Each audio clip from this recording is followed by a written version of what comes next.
Euzubillahimineşşeytanirracim. Bismillahirrahmanirrahim. Elhamdülillahi Rabbil alemin. Ve salatu ve selamu ala seyyidina Muhammedin ve ala alihi ve ashabihi ecmain. Evet, Rehber televizyonumuzun saygıdeğer izleyicileri, hepinizi Allah'ın selamıyla selamlıyorum. Hepinize hürmet ve muhabbetlerimi sunuyorum. Ekranları başında bizi izleyen sevgili çocuklarımız, hepinizi muhabbetle selamlıyorum. Cenab-ı Allah sizleri ailenizin göz aydınlığı eylesin ve takva sahiplerine de önderler eylesin inşallah. Evet sevgili izleyicilerimiz, değerli izleyicilerimiz, bu haftaki aile bağları programımızda da zor kişilerle geçinmek, zor kişilerle nasıl en güzel şekilde geçinebiliriz? Özellikle bu noktada muzdarip olan birçok ailemiz var, muzdarip olan birçok insan var. Maalesef zor kişiler hem kendileri için bir afet hem de yaşadıkları ortamlar için bir afet, ama bu afeti nimete dönüştürme imkanı da vardır İslam dininde, İslam medeniyetinde. Yani Hazreti Ömer Hazret olmadan önce çok zor bir kişiydi gerçekten. Öyle ki Resulullah Efendimiz'i öldürme noktasında Darun Nedve'de müşriklerin meclisinde karar aldığı zaman Allah'ın Resulünü öldürmeye yeltenen tek kişi olarak kendisini görmüştü.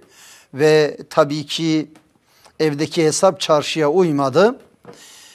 O zor kişi Allah'ın kelamını dinlediği zaman içindeki iman kıvılcımı, o fıtrattaki hakikatin kıvılcımı tutuştu ve Resulullah'ı öldürmek için yola çıkan, Resulullah'a kavuşunca önünde diz çöküp kelime-i şehadet getirmişti. Ve İslam tarihinde 40.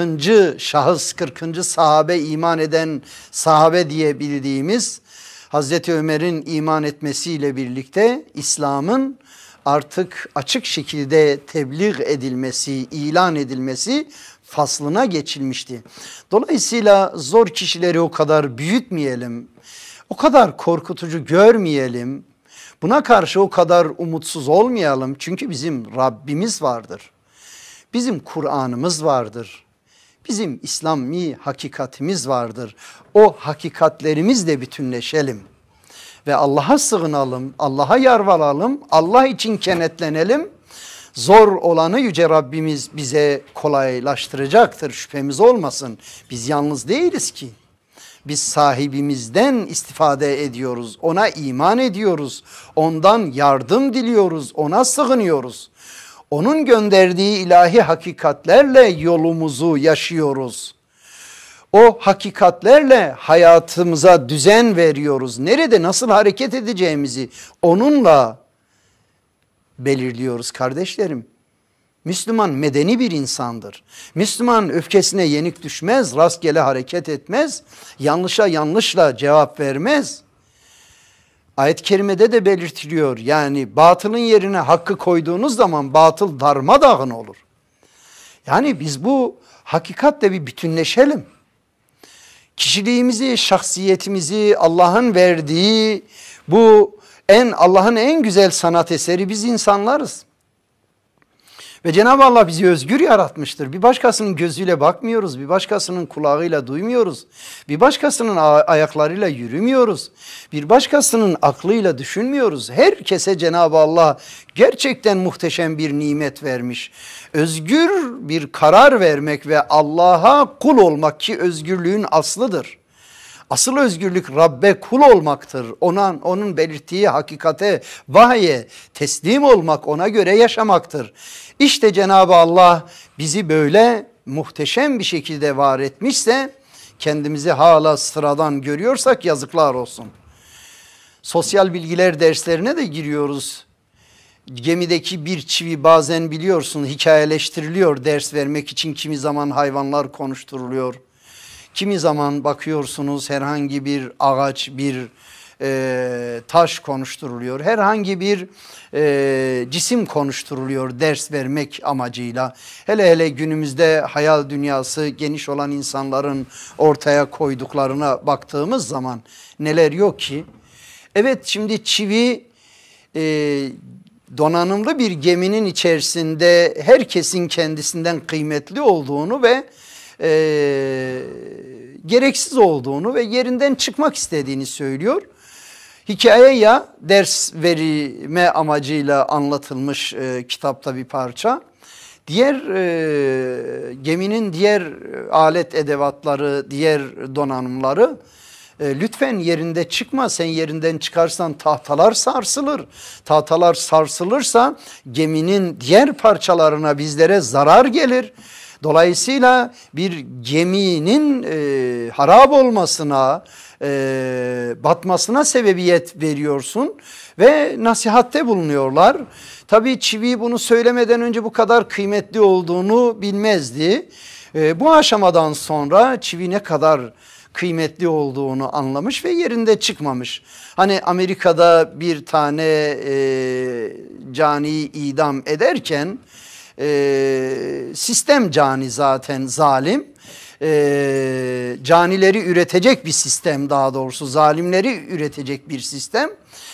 İdam esnasında tüm kameralar önünde bir soru soruluyor. Son sözünüz nedir? Son söz olarak da kendisi şu anda bana verdiğiniz ehemmiyeti, önemi daha önce verseydiniz ben şu anda bu halde olmazdım.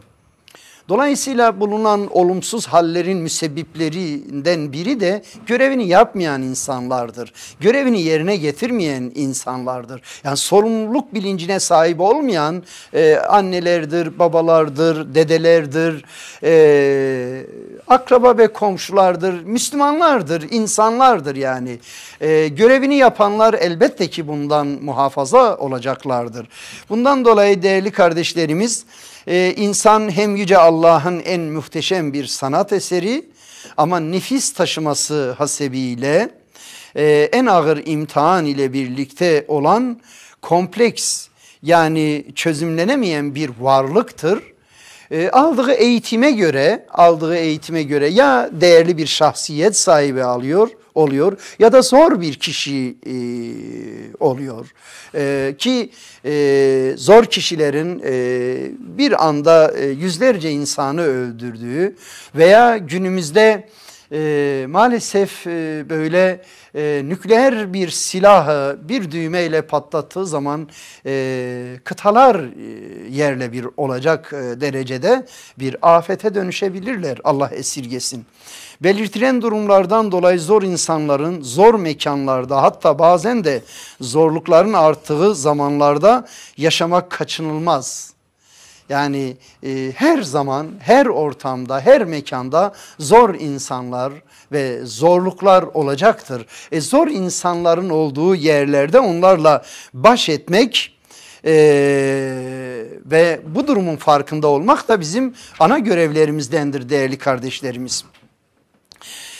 Her sorunun, sıkıntının altında değerli kardeşlerimiz ya cehalet yatar, ya inat yatar, ya gaflet yatar, ya kasıt yatar. Kimi zaman yokluk, kimi zaman kıskançlık, husumet, bencillik, gurur, kibir, daha nice kalbi hastalıklar yatmakta. Dolayısıyla her an ailemizden biri de zor bir kişiliğe bürünebilir. Komşularımızdan birileri de zor bir duruma, zorluk çıkarabilir.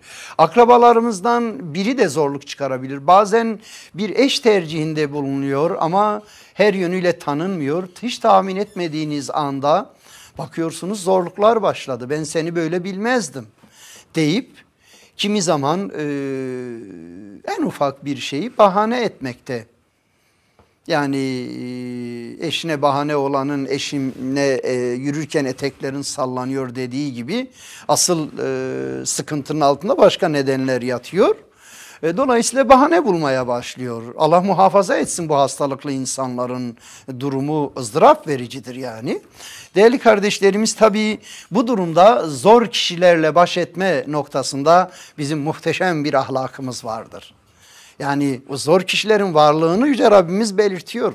Yani düşünebiliyor musunuz? Hazreti Adem Aleyhisselam babamız yaratılıyor. Hazreti Havva annemiz de cennete konuluyor. Şeytan zor bir kişilik olarak musallat oluyor. Dünya hayatı başladıktan sonra Hazreti Habil'e karşı Kabil zor bir kişilik arz ediyor.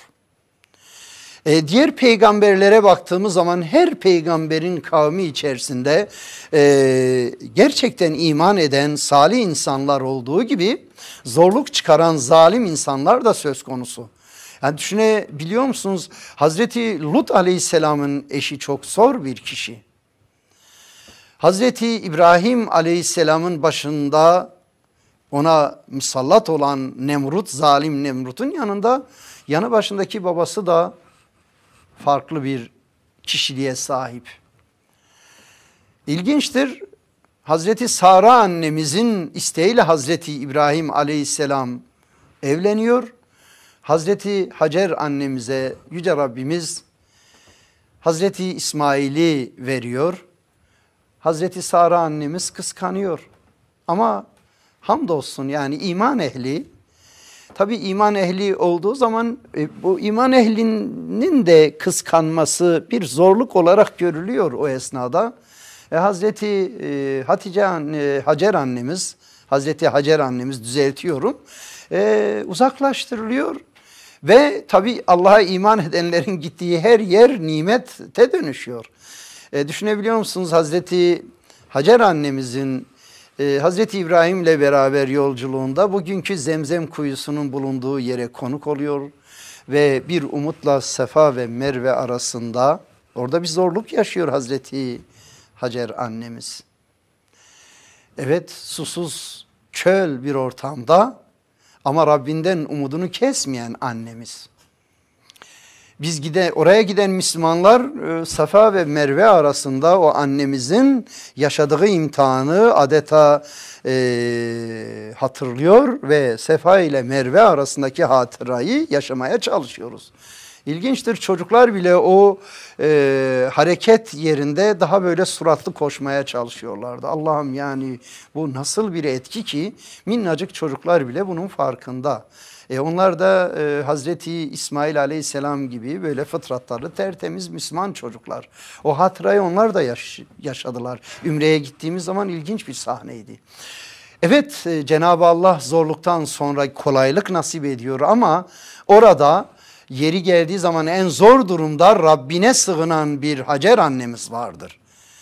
Evet, zorluklar karşısında insanları ikna edecek bir medeniyetimiz var, bir edebimiz, bir adabımız var. Bunu öğrenmek zorundayız, bunu edinmek zorundayız. Çok mu tıkandık, imdadımıza Rabbimiz koşuyor. Gerçekten samimiysek, gerçekten ihlaslıysak illa Yüce Rabbimiz bizlere bir kolaylık sunuyor.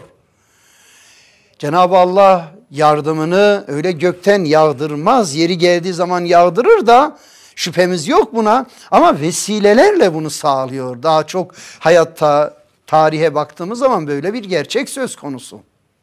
Değerli kardeşlerimiz, o açıdan yani öncelikle biz şunu bilelim: zor insanlar olmuştur, olacaktır, olmaya devam edecektir.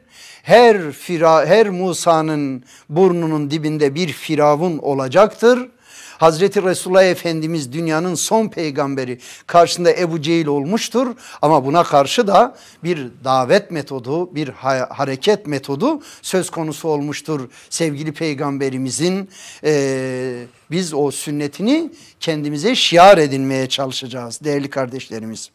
Evet, hayat yaşantısının hakikatini öğrenirsek, insanlarla iletişim ve diyaloğu gereği gibi bilirsek, hangi durumda nasıl hareket edeceğimizin adabını öğrenirsek zorluklarımız kolaylaşır Allah'ın izniyle. Doğruyu, yanlışı, helali, haramı, hakkı, batılı öğrendiğimiz zaman, salih insanların mücadelesini, hayatını öğrendiğimiz zaman, zorluklarla mücadele şeklini öğrendiğimiz zaman bize de kolaylaşıyor, imtihanımız hafifleniyor.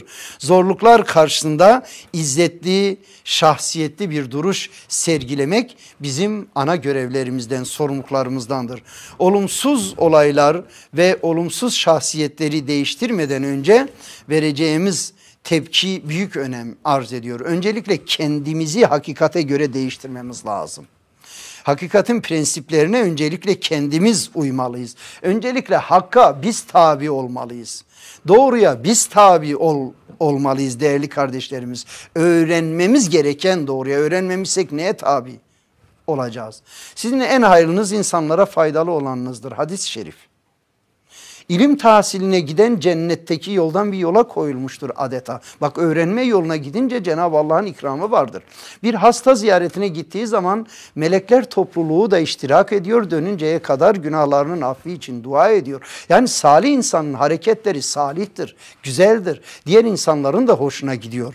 Dolayısıyla biz kendi adabımızı, kendi hakikatimizi öğrenirsek nerede nasıl hareket edeceğimizi de biliriz.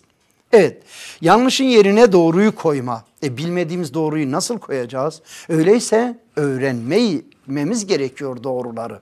Yani birinin yanlış ibadet ettiğini görüyoruz. Lütfen uyaralım, doğruyu söyleyelim.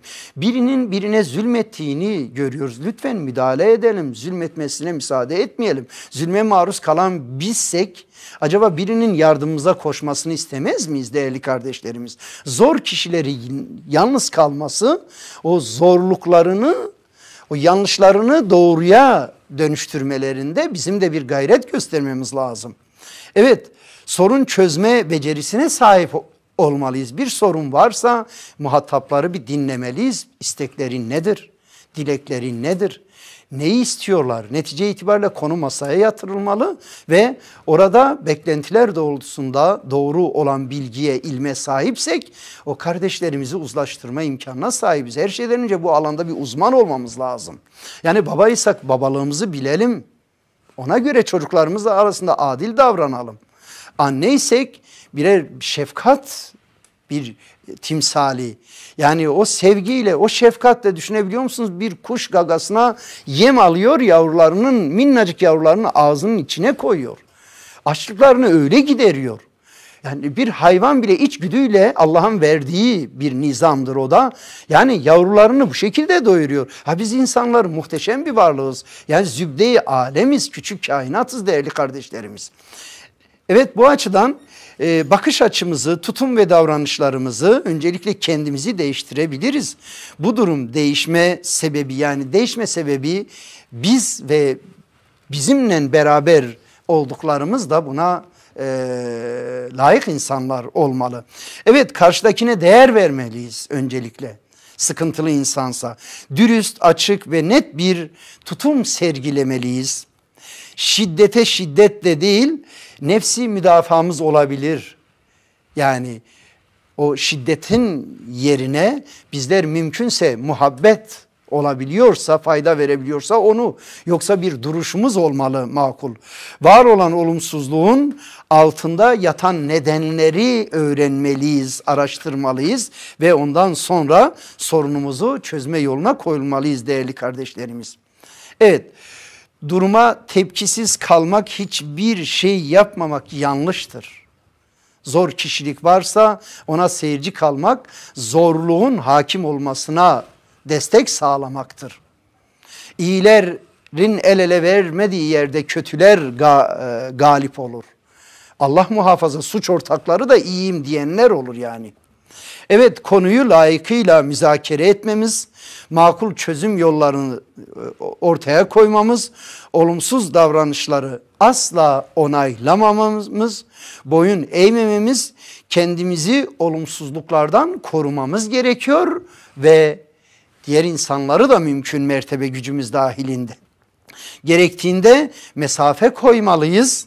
Tabii kısa küsmeler, ortamı terk etmeler, yeri geldiği zaman sessiz kalmalar, yeri geldiği zaman ibretli ve hikmetli bir cevap verme bizim görevlerimizdendir.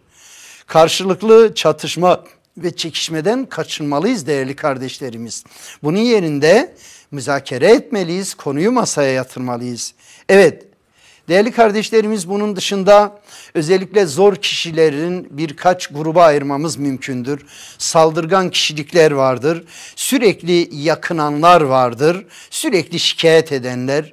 Sonra olaylar karşısında suskun ve tepkisiz kalanlar var.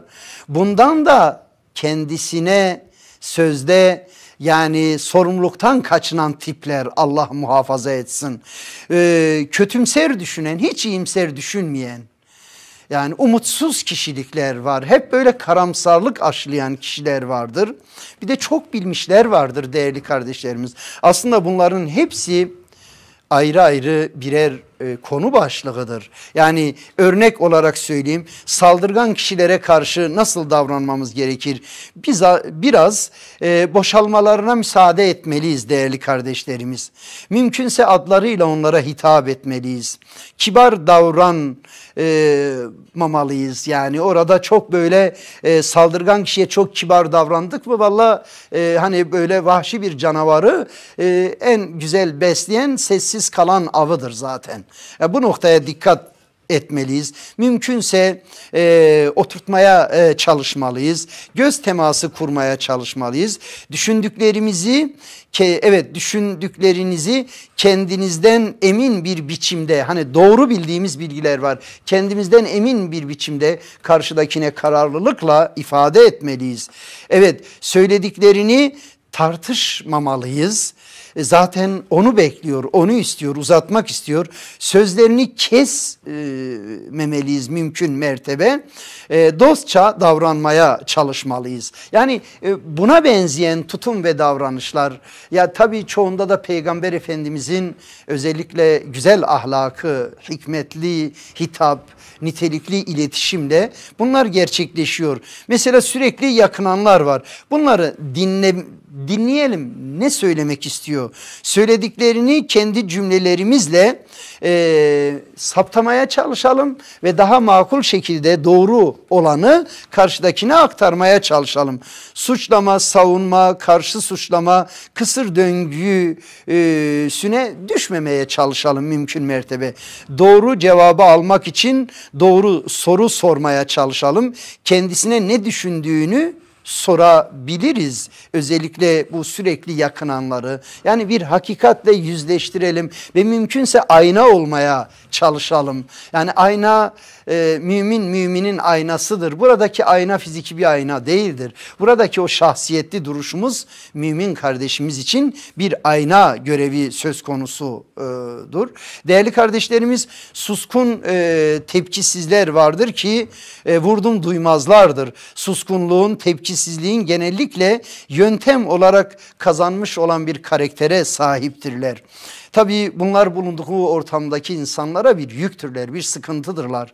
Evet sevgili kardeşlerimiz, zamanımızın darlığından dolayı maalesef o kalan kötümser kişiler, çok bilmiş kişilerle ilgili maalesef fazla izah edemeyeceğiz. Ama şunu açık bir şekilde belirteyim. Her zorluğun bir çaresi vardır. Kolaylaştırıcı yolu vardır.